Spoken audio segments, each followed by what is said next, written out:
Hola, my dear friends, and welcome to my channel Tales for Days, where stories don't just end with happily ever after, and we go beyond. Now, my original plan was to bring a second video, a video about the Brothers Grimm, but that topic turned out to be a little bit more complex than I expected, and I want to double check a few details here and there before that episode really sees the light. In the meantime, I didn't want to even more days go by without bringing you something new, and Cinderella felt like the perfect story to explore. Why? Because there's something that always puzzled me about that story. If her stepmother and the two stepsisters treated her so terribly, how was Cinderella still kind, generous, and sweet? Sweet enough even to befriend all the little animals in the Disney movie?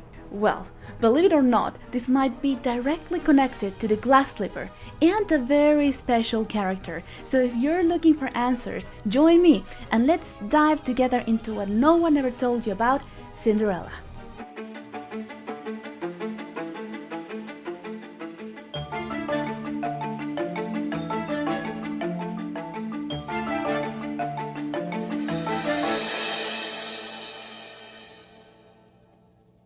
So, to understand how Cinderella could be so good despite her awful family, we need to step outside the 1950 Disney movie and explore the tale that inspired it. The Brothers Grimm have their own version of Cinderella, so of course I read it, and well, it's pretty different from the movie, I have to say. No, with this I'm not saying of course that it's worse, actually it's quite fascinating. For instance, instead of a fairy godmother, there is a magical hazel tree and lots of helpful birds. And instead of glass slippers, she wears golden ones. So I thought maybe the Grimm's story wasn't Disney's main inspiration. I pulled up the animated movie credits. Remember how old films always open with the credits? Otherwise no one would pay attention to them. Well, to be fair, I always skip those parts anyway. And one of the first things in the credits is Cinderella, from the original classic by Jacques Le Perrault. Who's Jacques Le Perrault? He was a French writer who lived 400 years ago. In 1697, he published a book titled Stories or Tales from Past Times with Morals. This book didn't just include Cinderella, it also gave us Sleeping Beauty, Little Red Riding Hood, Puss in Boots, and other tales as well. So, I took a look to Perrault's version of Cinderella, and yes, it's all there, guys. Fairy Godmother, glass slipper, and all that magical flair that we associate with Disney films. Now, in newer Cinderella movies like Ever After or A Cinderella Story, her close bond with her dad is often highlighted, until his death, when the stepmother takes control and along with Cinderella's stepsisters begins bullying her. But both the Grimm and Perrault versions agree on something, and I'll say it plainly. Cinderella's dad did not die like in the movies, and he was an awful person. To be clear, neither author uses those words exactly, but they really show it.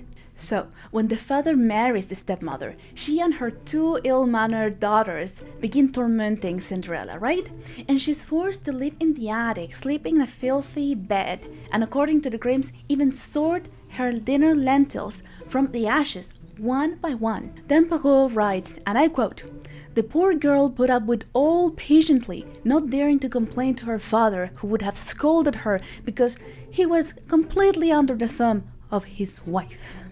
In the Grimm's version, when the prince asks Cinderella's father if there is anyone else, right, in the house who could try on the slipper, he replies, and I quote, "There is still a little stunted kitchen wench which my late wife left behind her, but she cannot possibly be the bride." Nameless Cinderella's dad, what you did, sir, has also no name. Surely he saw how she was treated. Surely he saw her sleeping in the ashes. And he did nothing. What a disappointment. By the way, my friends, this is why she's called Cinderella, because she literally slept among the cinders, among the ashes.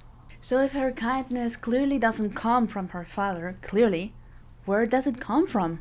So the Grimm story says that her mother gave it to her. On her deathbed, at the beginning of the story, she tells Cinderella the following: "Dear child, be good and pious, and then the good God will always protect you, and I will look down on you from heaven and be near you." Perrault's tale shares something equally intriguing. He says Cinderella's grace, her charm, her gentle nature comes from none other than the Fairy Godmother. But that can't be right. The Fairy Godmother shows up at the end of the movie. A brilliant observation, Maybelle. Let's dig into it. Turns out that Perrault's stories often end with a moral. Cinderella actually ends with two morals. The first one says that beauty is nice, but grace, that is being kind and treating others well, is even more important. And I quote, "These were the gifts that the godmother gave. Cinderella had learned from her how to behave, with such grace and such charm that it made her a queen." The second moral states that having wit, courage, and good judgment and other talents is great, but it's all meaningless if you don't have a godmother or a godfather to bring those qualities out. In simple terms, if Cinderella hadn't had her fairy godmother, her gifts, her kindness, her generosity would have never seen the light. And if you think about it, the fairy godmother's magical extreme makeover, a beautiful dress, astonishing shoes, might be symbolic after all. It reflects externally how beautiful Cinderella already is on the inside. Cinderella just needed a little bit of help to let that beauty glow. In other words, she was noble within, and now she shines with nobility on the outside as well. Now, here's another detail. In Perrault's stories, the godmother touches the dress with her wand and transforms it into a party dress beautiful. Right? Same with the pumpkin, it transforms into a carriage. But this does not happen with the slippers in the original story. The glass slippers are handed directly to Cinderella, but her fairy godmother. And no wand involved, I promise. If the shoes reflect her inner beauty, this gesture could be metaphorical. Maybe the fairy godmother personally helped shape Cinderella's kindness. And honestly, don't you love that idea? Because sometimes I think that we all need a little help, either from family or from friends, to recognize the good within us and allow us to grow. Now, check out this quote from a book called The Book of Symbols. Shoes can evoke the natures of one's standpoint and its relative authenticity. That means, shouldn't I show you how aligned you are with yourself? For example, if the shoes don't fit, maybe you are pretending to be someone you're not. And this fits perfectly with the end of Cinderella. When the prince tries to find her after the ball, using the glass slipper she lost, it doesn't fit anyone else. And it's not because Cinderella had unusually shaped feet, right? It's because only someone that kind could wear it. Actually, did you know the Brothers Grimm story make this even darker? And a warning here, skip ahead 20 seconds if you're a sensitive person. When the stepsisters try to fit into the shoe, their mother instructs them, and you're not gonna believe this, she instructs one to cut off part of her toe and the other to cut off part of her heel. I know, horrifying, right?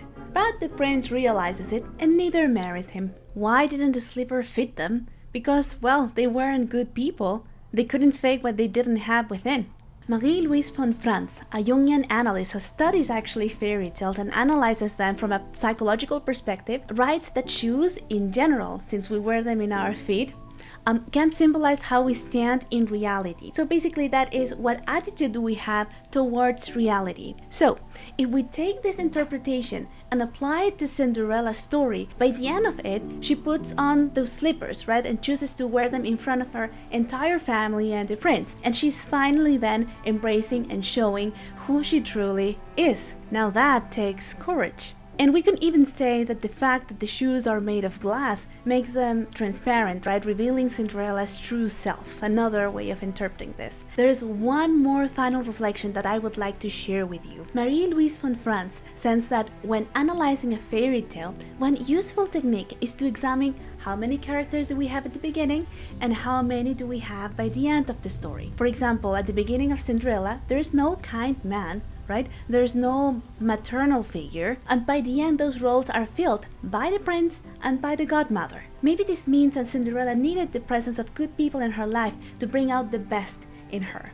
So thanks to her godmother, Cinderella regains the balance that was missing in her life. And as Perrault said in his version, the slipper fits Cinderella's foot perfectly. So now you know. The slipper, whether it fits or doesn't, the fairy godmother and the missing characters at the beginning of the story and the arrival of new ones by the end. All these elements, when interpreted more deeply, enrich what the story can offer us as readers. They help us understand how the right people helped Cinderella's best qualities shine and made sure they weren't overlooked. And now, I would love to hear from you. What other interesting elements do you see in this story? Who has made a big change in your life? And hey, what are your favorite shoes? I read you in the comments. If you made it all the way to the end, thanks a million! And if you enjoyed this video and want to see more, feel free to give a like, subscribe to the channel, and hit that little bell so you're the first to know when a new episode drops. For now, we're closing the book, but I'll see you in the next chapter of Tales for Days because the story doesn't end here.